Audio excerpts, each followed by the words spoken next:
Thousands of Kaiser healthcare workers could go on strike if they don't reach an agreement with executives. We're breaking down their demands. Plus, history's made in the Senate today. Why not everyone is happy about the governor's pick to fill Dianne Feinstein's seat. You can hear what it sounds like maybe if you are a fly trapped inside. Killer plants at the San Diego Botanic Garden will take you inside. Find out why Jeff Zevley is playing with lightning. And take a look at the forecast highs for today. We will continue to see that warming trend. It's 6 a.m. on Tuesday, October 3rd, and you're up with CBS 8. And we're starting with breaking news this morning. Fire crews rescued a truck driver after his semi-truck flipped into some trees. Take a look at this new video here. This happened just before 2 a.m. on southbound 905 near the Siempre Viva off-ramp. This is right near the shoulder. It is still not clear what led up to this crash, but it did take fire crews about 90 minutes to rescue the driver. He was taken to the hospital with unknown injuries. The truck did not have any hazardous materials. Also happening today here, Kaiser Permanente and the union representing thousands of its workers will meet for last-minute talks. Glad you're with us here at 6 a.m. on this Tuesday. I'm Eric Connard. And I'm Anna Laurel in for Ned Rampur. Now, if a deal is not reached by tomorrow morning, 75,000 workers in several states are ready to strike. CBS 8's Regina Urita is live in Kearney Mesa for us. Regina, what are these Kaiser workers demanding?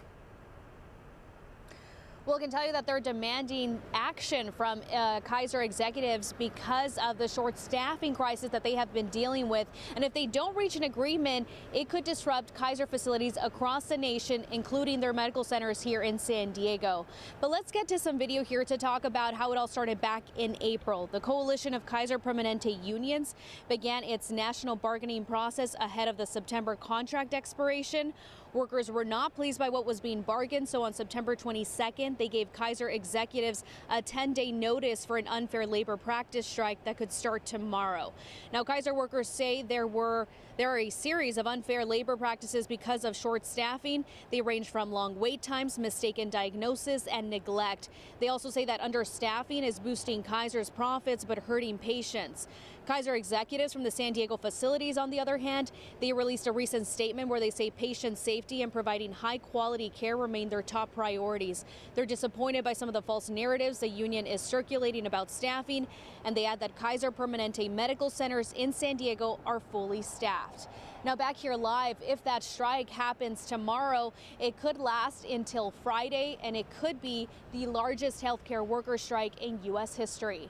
I'm Regina Urita, live in Kearney Mesa. I'll send things back to you, Anna and Eric.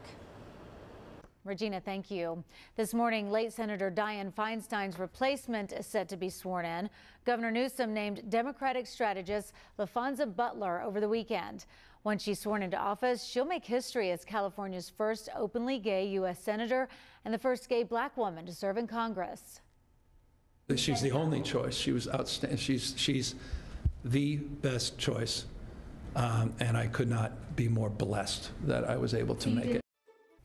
Critics of Butler say she's never held a political office, and she's not even a resident of California. She lives in Maryland and is registered to vote there. The governor's office says Butler moved to the D.C. area to start a political organization, but she does still own a home in California. Supporters say Butler's experience as a labor leader will give her a unique perspective in the Senate. We have some new information here this morning. The county has issued a water contact closure for Camplin on the Bay due to this huge fire. Look at these massive flames coming from this building here. This is a storage building. It caught fire yesterday afternoon off Pacific Beach Drive in PB.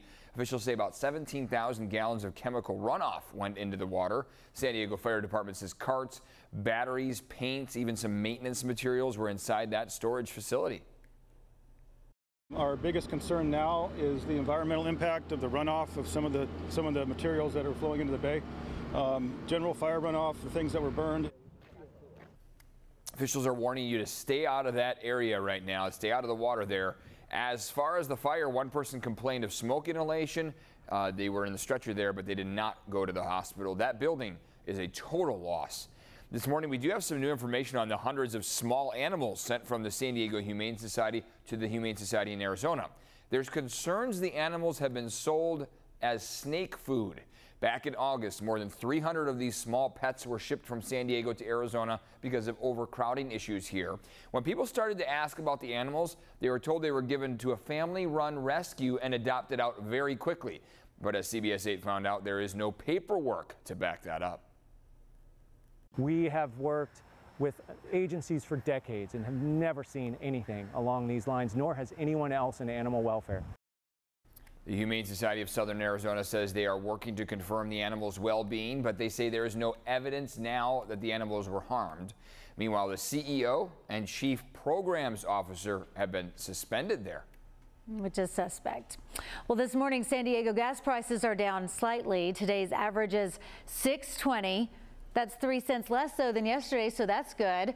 The head of petroleum analysis at Gas Buddy says prices should soon drop below $6 as we switch to the winter blend of gas earlier than usual. And he says after refinery issues are addressed, we could even see prices under $5 later this year. And amid these record high gas prices, we've seen multiple incidents of people trying to steal gas from other people's cars over the past few weeks. CBS 8 spoke with a man who says a thief drilled into his truck's gas tank. It happened over the weekend in Cortez Hill. You rely on a vehicle to, go grocery shopping for your family, taking the kids out. Things like that are a bit disappointing. Yeah, he's disappointed because his truck doesn't work now. This isn't the first time we've seen gas getting stolen around town. Last month, 2 videos caught someone siphoning gas from 2 different cars in the Claremont area. AAA says incidents of gas siphoning increased in the state last year when our gas prices started hitting those record highs like we're seeing again. There's signs that someone has tampered with your car. Here are some signs. The smell of gas near your car, a puddle near your fuel tank, or if your vehicle doesn't start. Right now, San Diego has enough water to meet the region's needs in 2024. That's according to the San Diego County Water Authority. Officials credit efficient water use and the county's supply diversification strategy. The new water year started on Sunday. Forecasters are predicting an El Nino, which increases our chances of having a rainy winter. Over the last year, we did have a tremendous amount of rain, but the county says people still need to conserve. And look at this, folks. A cold storm brought the first snow of the season to the Sierra Nevada mountains over the weekend. Take a look. This is in Mammoth Lakes. You can see the snow coming down pretty hard, building up on the ground there. The National Weather Service predicted this snowfall could reach up to 10 inches in the highest elevations. Last winter, by the way, one of the Sierra's snowiest in decades. So yeah, we are in October now with fall here, and we are seeing snow in some parts. Isn't that wild? Wow, and then already. now, I mean, you look at here in San Diego County, we're going to see more signs of more like summer than we're thinking winter. Yeah, but it's still chilly in the morning, so we're getting a feel. Getting a little variety. I'm someone who loves to ski, so I'm kind of like, all right, let's bring it on. If the heat's out of the way, let's just do full winter. But yes, it will still feel more like summer for us today. Take a look at the next 12 hours. We're going to have that marine layer burn off much more quickly than we've been seeing. By even the 7, 8 a.m. hour, it'll give way to mostly sunshine for all of us. So really should be a beautiful day. Again, we will see temperatures in the inland valleys close to that 90-degree mark by Thursday and Friday, and 80s along the coast. So definitely in that gradual warming trend right now. Current temperatures, though, as we mentioned, nice and cool. 55 in Del Mar, 51 in Escondido, South Bay getting closer to that 60-degree mark. Mount Laguna, though, still 48 in our mountain communities. Here's a look at the forecast highs for today. Again, we will only continue to climb, but slowly. Today really should be quite beautiful. Mid to low 70s along the coast, getting closer to 80 degrees the further east you head. So overall, a beautiful day. Here, this graph kind of shows you exactly what we're talking about over the next week or so, that will get warm heading into this weekend and then cool down and return to fall-like temperatures. October can be one of our hottest months, you know it. The high was set back in 1987 when we reached 104 degrees. Won't get anywhere close to that today. I also want to share with you, in addition to getting a little bit warmer, we'll increase our wind gusts. Tomorrow will be the windiest of the week, and we may see like 5 to 10 mile per hour gusts, even up to 20 miles per hour up in the mountains. Here's a look at that 8-day microclimate forecast. Really just a beautiful week in store. Mountains and deserts, you as well. Hey, we are also keeping an eye on your commute. So I do want to share with you that CHP, the California Highway Patrol, has confirmed a fatal crash on the 805 and 15 split. So keep in mind that some lanes are closed right now there, and definitely will make for obviously a busier commute this morning, and wishing that family well. And now for border wait times. It is a 115-minute commute right now at the General Line at the San Ysidro Port of Entry, and we are up to 75 minutes for the General Line at the Otay Mesa Port of Entry. We'll keep an eye on things for you on this Tuesday. All right, Jenny, thank you. October is Filipino American History Month. It commemorates the first recorded presence of Filipinos in the U.S.